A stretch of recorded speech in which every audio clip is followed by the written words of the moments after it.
بسم اللہ الرحمن الرحیم۔ السلام علیکم۔ مختلف کتابوں کی درسگاہ سے کچھ انمول موتی لے کر حاضر ہوا ہوں۔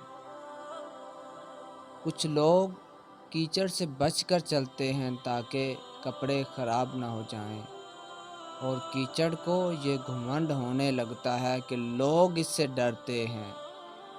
ہمارے ارد گرد بھی کچھ انسان اسی غرور میں مبتلا رہتے ہیں۔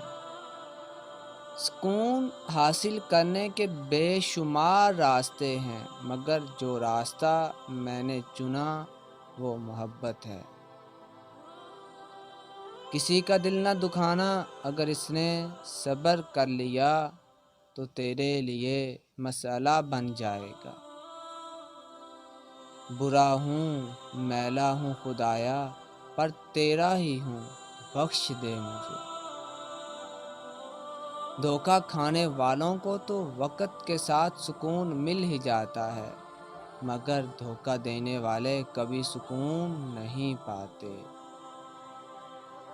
ہم میں سے زندہ وہی رہے گا جو دلوں میں زندہ رہے گا، اور دلوں میں زندہ وہی رہتے ہیں جو محبتیں بانٹتے ہیں، خوشیاں بانٹتے ہیں اور آسانیاں بانٹتے ہیں۔ اللہ سے ڈرتے رہو، اچھی طرح سے سمجھ لو کہ اللہ انہی کے ساتھ ہے جو اس کا خوف دل میں رکھتے ہیں۔ جب عبادت بوجھ نہ لگنے لگے تو سمجھ لو کہ خدا سے محبت ہو گئی ہے۔ تھکنا نہیں، جمے رہو، ڈرنا نہیں، ڈٹے رہو، کامیاب ہو جاؤ گے۔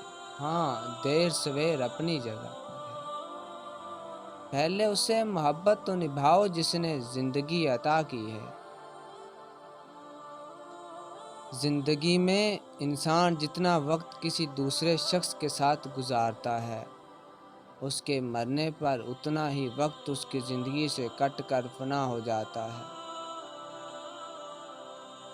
پھر پریشان نہیں کرتی انہیں زندگی کی ٹھوکریں، جنہیں اللہ کا نام لے کر سنبھل جانے کی عادت ہو جائے۔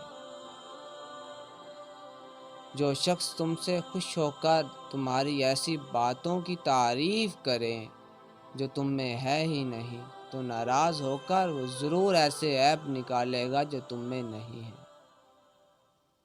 شیخ سعدی رحمہ اللہ فرماتے ہیں، میں پوری زندگی دو بندوں کو تلاش کرنے پر بھی تلاش نہ کر سکا۔ ایک وہ جس نے اللہ کے نام پر دیا ہو اور غریب ہو گیا ہو، اور دوسرا وہ جس نے ظلم کیا اور اللہ کی پکڑ سے بچ گیا ہو۔ میں نے اپنی زندگی کی ایام سے جو سیکھا ہے وہ ہے خاموش ہو جانا۔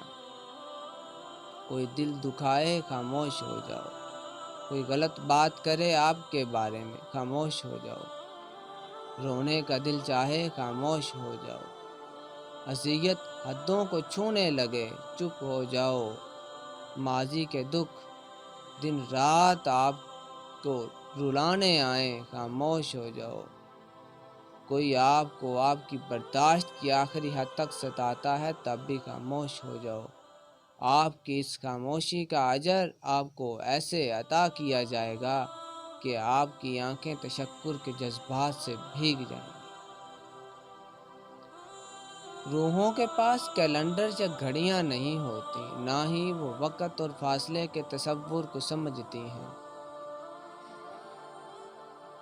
وہ تو صرف اس شخص کی محبت کو محسوس کرتی ہیں جو اس کی روح کو سکون دیتی ہے۔ ایک کے دل میں اپنی محبت ڈالیں، اسی میں سکون تلاش کریں۔ کسی کے پاس وقت پاس کرنے والے مت بنیں۔ مرد کی خوبصورتی اس کی شکل میں نہیں بلکہ الفاظ میں ہوتی ہے۔ اگر اس کے الفاظ بدصورت ہو جائیں تو اچھا خاصا دکھنے والا مرد بھی مکروہ لگنے لگتا ہے۔ جذباتی ہونا، غصہ کر جانا، چھوٹی چھوٹی باتوں کو دل پر لے جانا، جلدی رو دینا، مخلص انسان کی نشانی ہوتی ہے۔ اس کی وجہ جذبات میں شدت ہونا ہے۔ یہ سب خوبیاں کسی منافق میں نہیں ہوتی۔ ان کا تعلق صرف ان لوگوں سے ہوتا ہے جو رشتوں کو دماغ سے بڑھ کر دل سے چاہتے ہیں۔ اپنے سے اچھے کو تلاش کر اپنے جیسے کے ساتھ تو عمر ضائع کرے گا۔ میں صرف اس بات کا ذمہ دار ہوں جو میں نے کہا، اس کا نہیں جو لوگ سمجھے۔ عرش والے سے رابطہ مضبوط ہو تو فرش والے آپ کا کچھ نہیں بگاڑ سکتے۔ قدر اور وقت بھی کمال کے ہوتے ہیں۔ جس کی قدر کرو وہ وقت نہیں دیتا، جس کو وقت دو وہ قدر نہیں کرتا۔ نماز مٹی سے بنے انسان کو سونا بنا دیتی ہے۔ کردار کی بلندی میں یہ بات بھی شامل ہے کہ آپ لوگوں کے عیوب سے تغافل برتیں اور انہیں یوں ظاہر کریں کہ آپ کا ان عیب سے کوئی تعلق ہی نہیں ہے۔ اور کچھ لوگوں کے حصے میں صرف چاہتیں بانٹنے کا کام ہی آتا ہے، وصول کرنے کا نہیں، کیونکہ عشق اسی پر سجتا ہے جو اندر سے قلندر ہو۔ آپ کی تمام کامیابیاں کسی کام کی نہیں جب آپ کا مالک ہی آپ سے راضی نہیں۔ جب بے چینی اور چھوٹی چھوٹی الجھنیں بڑھنے لگیں تو غور کرنا چاہیے کہ کہیں ہم نے چھوٹی چھوٹی نیکیاں کرنا چھوڑ تو نہیں دیں۔ کسی محتاج کی مدد کرنا، کسی بھوکے کو کھانا کھلانا، چپکے سے کسی ایسے شخص کا مان رکھ لینا جس سے تقاضا کرنا نہ آ رہا ہو۔ غم کو بھی اسی طرح سے قبول کرو جس طرح خوشیاں قبول کرتے ہیں۔